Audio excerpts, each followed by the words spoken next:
guys. So I'm back. It's 9:01. There actually was a fog count. Um, and it's upsetting. It's always upsetting, especially because I forgot this until I realized that there was a fog count. But there's supposed to be a crazy storm in New Jersey on Monday, but then my friend was texting me late last night. That's why I woke up in the middle of the night, and saying that it's supposed to start on Sunday night. So I was thinking, like, if I had to, I would have to leave early tomorrow. Obviously, I'd rather do what's safer, but that just cuts my visits. Not only is it upsetting because I don't spend as much time with him, it's upsetting because I spend a shitload of money to come here and stay here over the weekends, and then, like, it's like, for the amount of money and the amount of time you spend in the car versus the amount of time you spend with him, it just sucks. I mean, I always say I'd spend $1 million if I had it and walk across the world for him. That's not what I mean, but it's upsetting when you wind up in this situation.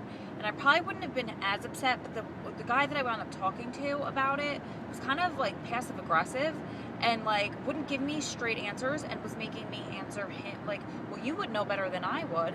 And I'm not stupid. I'm smart enough to know what he was doing. As far as like, well, what time do they usually do this? Well, you work there. You know better than I do. I understand what you're doing, but you know better than I do.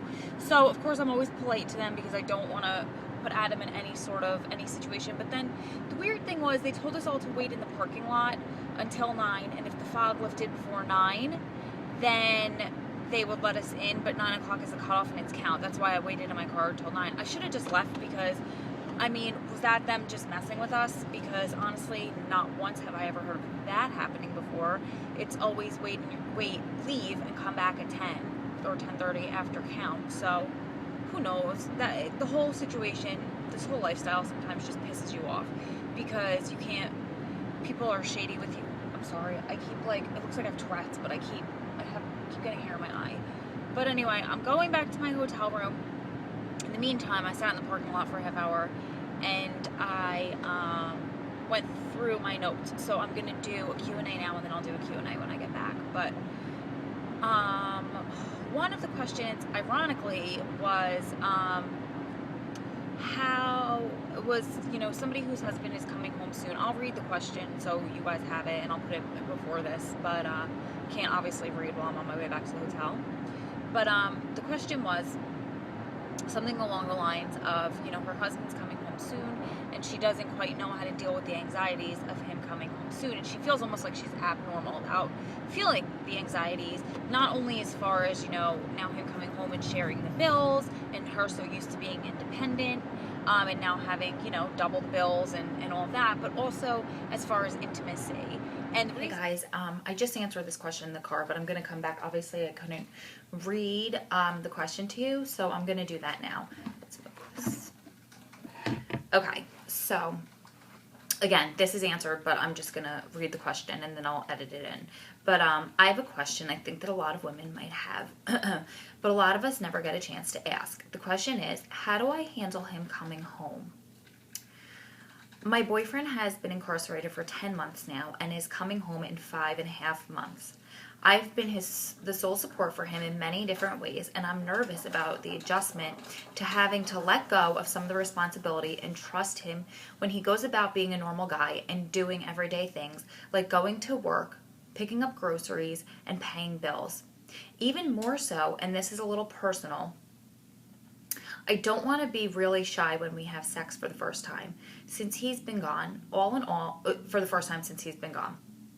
All in all, I'm not complaining because I know that a lot of women never think or never will actually get to the point of feeling nervous about him coming home. And I am so blessed that it's such a short time till our dreams are a reality. I love your videos.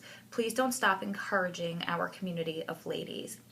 First of all, before I get to the answer that I already filmed, I just want to say, after reading that the second time, I want to thank you for your candid, open, and honest question, because like you said, you shared something personal with us, and that's huge. So thank you, because so many of us can relate to that, but not a lot of people feel comfortable enough opening up themselves and asking those type of personal questions. So thank you, props to you. Like I said in my answer, no, you're not alone. You are so normal. Every single one of us feels like this or goes through some sort of insecurities at some point. So no, you're not alone, and I'm gonna go to the answer. Intimacy. And the reason I said originally that it was ironic was because I don't know why, but on the drive, my mind started wandering yesterday, and that was one of the things that I was thinking of.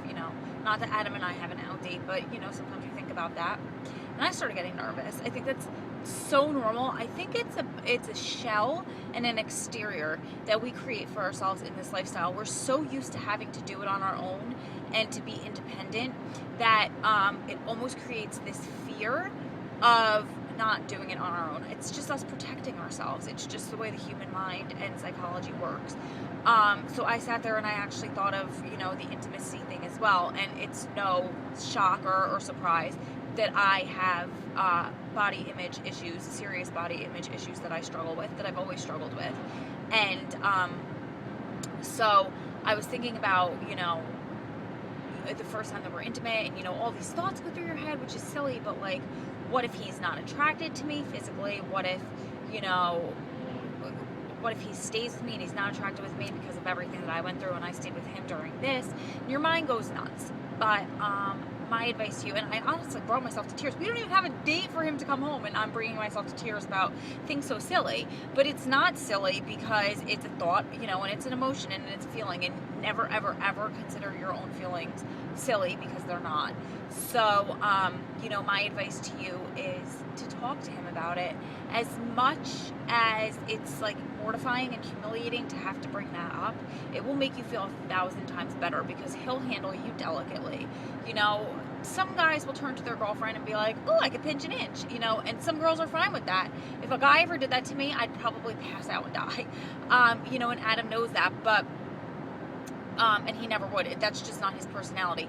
However, what I'm saying is, if your guy's one of those that jokes like that, and then you inform him and clue him in on the fact that you're self-conscious, then he'll know well enough to not do those kind of things. So that'll help. As far as the bills and everything, that's just something that you're going to have to cross. It's a bridge you're going to have to cross when you come to it. And as we all know, the fears and the anxieties that we create in our head out of protection for ourselves. But if you just weigh put it on a scale, fears and the anxieties and the what ifs, and then on the other side of the scale, having him home with you and having to deal with all of that together, that totally outweighs those fears and the anxieties. We always fear the unknown, because that's what it is. It's unknown, and as humans, we like to feel safe. And it's part of psychology. When you don't feel safe, and the unknown isn't safe because you're unaware of what's going to happen. You don't have control over, the outcome, over the situation. So we fear, and then we develop these stories in our heads to protect ourselves. So just know that you're normal, and know that it's just feelings that you have to work through, and just know that just because you fear these things and you're feeling a little bit of anxiety right now, doesn't mean that it's going to happen. It doesn't mean that you're going to struggle. And even if you do, you'll have him home, so you'll figure out a way together. So, and intimately, believe me, he's with you for a reason. Do not feel worried or concerned, and I can say it because I empathize. It's something we have to work through on ourselves. If you're self-conscious of things, then I always say to the girls that I train in fitness and the girls that I work out with, we always see something very different in the mirror than what he sees and what the rest of the world sees. We are our own worst critics, and we are so super extra hard on ourselves. It's scary. We're extraordinarily hard on ourselves, and it's to the point where we beat ourselves up. And I've recently read this, and it said something about, the title of the email that I got was, "Are you a racist?" And then, so like she, when you opened her article, she said, something along the lines of like, I know that's a controversial topic, because literally I read it and I was like, what the heck is this? It's like a fitness girl saying this, a health chick.